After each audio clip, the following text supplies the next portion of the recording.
Rocksteady's Suicide Squad Kill the Justice League has officially gotten a gameplay reveal during Sony's State of Play, and it's safe to say, I'm concerned for this game. I try my best to not be overreactionary in all of my videos, but there's just something off about this game. What frustrates me the most about this game is that I genuinely can't tell whether this is a Gotham Knights situation or not, which is that the game plays better than it looks in its trailers. And for discussion purposes, let's say that this is the case. Several things still concern me about Suicide Squad Kill the Justice League. This game has a battle pass, which means that it's probably a never-ending game, or at least it's a games as a service video game. This game has gear scores, which shouldn't be a problem since that type of system does work in Gotham Knights, but every character in this game uses a gun as a weapon. This, of course, means that we'll probably get tired of playing as the Suicide Squad in the long run because they don't use anything that makes them stand apart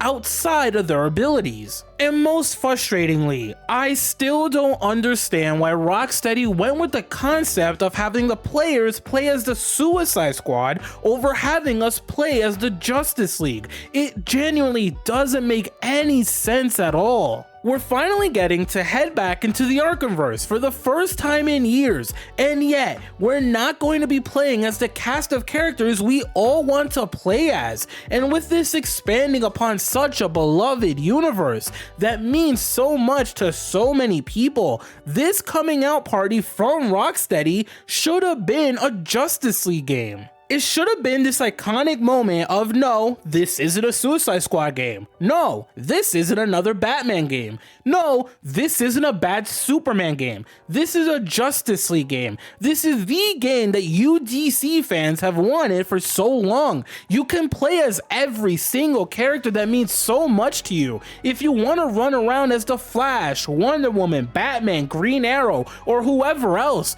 you can. Every single character has a different set of moves, every character has unique gameplay mechanics, and every character meshes well regardless of who you team up with online.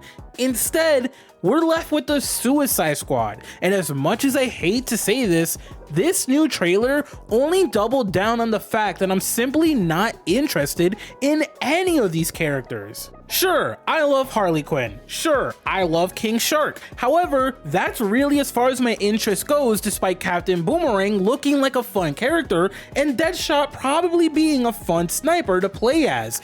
Even though DC has spent the last several years trying to make the Suicide Squad this new iconic group in today's pop culture, these characters simply don't do much for me, even after this new look at Suicide Squad Kill the Justice League. And it doesn't help that nearly every character almost looks like they play the same despite having unique abilities or sub-weapons. This is exactly why I'm not the biggest fan of playing as the Suicide Squad, and why I'm not the biggest fan of this game having a gear score system. To give a comparison of where a gear score system works, let's talk about everyone's non-favorite DC superhero game, Gotham Knights. Gotham Knights does have a gear score system, and Gotham Knights does star an ensemble cast of characters just like Suicide Squad Kill the Justice League. The difference between these two games is that every character in Gotham Knights plays differently. Every single character moves differently.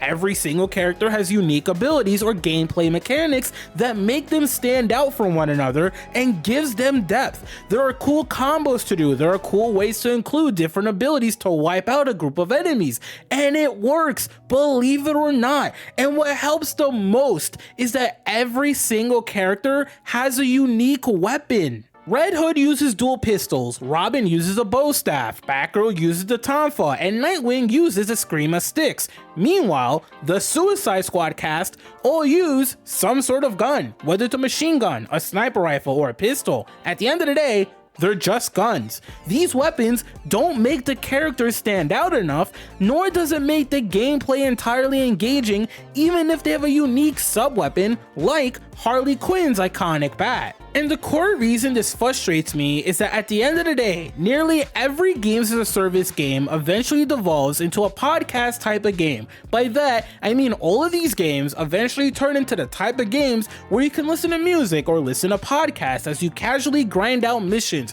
and kill enemies to get better gear, better weapons, or ability points for better abilities on your favorite characters. That isn't what I want out of a DC game. That isn't what I wanted to see Rocksteady make.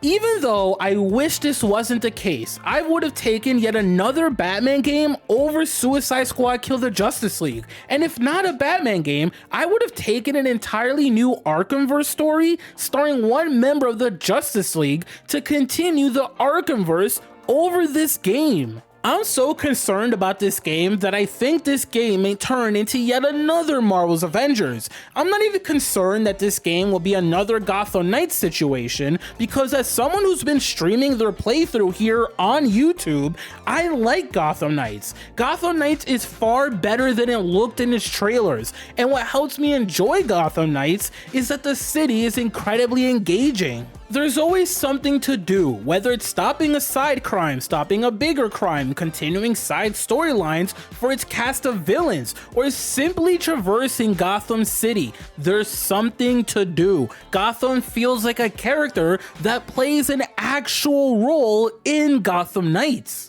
And I don't get that vibe from Metropolis in Suicide Squad Kill the Justice League at all. Metropolis looks void of life or void of anything remotely engaging that will make us think something more than at least I had fun traversing from point A to point B, or at least I managed to perform this combo off with Captain Boomerang. It looks like, despite all the noise and enemies in Metropolis looks boring. And as much as I don't want to say this, I don't know if traversing around Metropolis with the Suicide Squad as you wipe out waves of enemies will be enough to make Metropolis feel alive or feel like a character in this game. At the end of the day, I'm still concerned for Suicide Squad Kill the Justice League, and it's genuinely hard to currently be excited for this game. It's hard to be excited about getting to roam around Metropolis considering how inactive it looks.